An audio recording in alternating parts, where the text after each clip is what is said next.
Tu vas faire quoi aujourd'hui, Kinsley? Je vais faire la chasse aux œufs à Pâques avec ma maman. Ouais, ouais, ouais. Et je dois trouver tous les œufs parce qu'il n'y a rien. Et on y va. C'est parti. Nous avons vu le Seigneur. Mais il leur dit, si je ne vois pas dans ses mains la marque des clous, si je ne mets pas mon doigt et si je ne mets pas ma main dans son côté, je ne croirai pas. 8 jours après, les disciples de Jésus étaient de nouveau dans la maison et Thomas se trouvait avec eux. Jésus vint alors que les portes étaient fermées, se tint au milieu d'eux et dit que la paix Allez, soit cherche avec bien. vous. Ouais. Oui. Puis il dit à Thomas, avance ton doigt ici et regarde mes mains. Avance aussi ta main et mets-la dans mon côté. Ne sois pas incrédule, mais crois. Thomas lui T'as répondit, caché ici? mon Seigneur et mon Dieu. Cherche tout seul. Jésus lui dit, Moi, je te dis pas. parce que tu m'as vu, tu as cru. Heureux ceux qui n'ont pas vu et qui ont cru. Jésus a accompli encore, en présence de ses disciples, beaucoup d'autres signes qui ne sont pas décrits dans ce livre. Mais ceux-ci ont été décrits afin que vous croyiez que Jésus est le Messie, le Fils de Dieu, et qu'en croyant vous ayez la vie en son nom. Amen. Cherche partout. Jean, chapitre 21. Alléluia. Après cela, Nous avons Jésus Toi, se t'es montra trop encore nul, aux toi. disciples sur les rives du lac de Tibériade. Voici de quelle manière il se montra.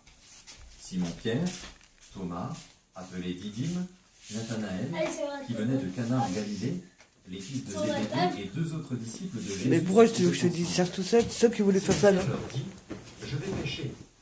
Ils lui dirent, nous allons aussi avec toi.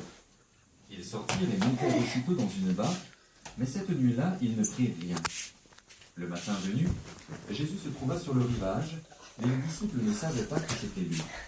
Il leur dit, Ça va te rendre fou, ça, les tu vois. enfants, n'avez-vous rien à manger? Ils lui répondirent, non.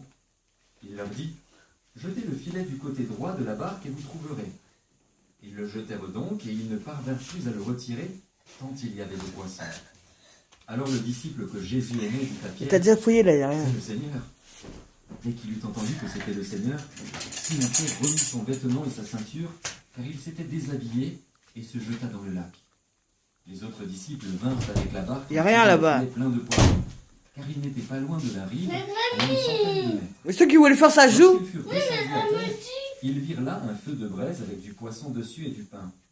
Jésus leur dit, apportez quelques-uns des poissons que vous avez. Simon-Pierre monta dans la barque et tira le filet plein de 153 gros poissons à terre. Malgré leur Fouille grandeur, bien le partout. filet ne se déchira pas. Jésus leur dit, venez manger. Aucun des disciples n'osait lui demander, qui es-tu? Car il savait que c'était le Seigneur. Amen. Jésus s'approcha, prit le pain et leur en donna. Il fit de même avec le poisson. C'était déjà la 3e fois que Jésus se montrait à ses Il y a disciples plus, là. depuis qu'il était Tu vas ressuscité. mettre aux yeux de l'autre côté. Hein. Lorsqu'ils eurent mangé, Tu lui mets aux Jésus yeux. dit à Simon-Pierre, Simon, fils de Jonas, m'aimes-tu plus que ceux-ci? Il lui répondit, oui, Seigneur, tu sais que j'ai de l'amour pour toi. Jésus lui dit, nourris mes agneaux. Il lui dit une 2e fois, Simon, fils de Jonas, m'aimes-tu? Pierre lui répondit, oui, Seigneur, tu sais que j'ai de l'amour pour toi. Jésus lui dit, prends soin de mes brebis. Il lui dit, la 3e fois, Simon, fils de Jonas, as-tu de l'amour pour moi? Pierre fut attristé de ce qu'il lui avait dit la 3e fois, as-tu de l'amour pour moi? Et il lui répondit, Seigneur, tu sais tout, tu sais que j'ai de l'amour pour toi. Jésus lui dit, nourris mes brebis. En vérité, je te le dis,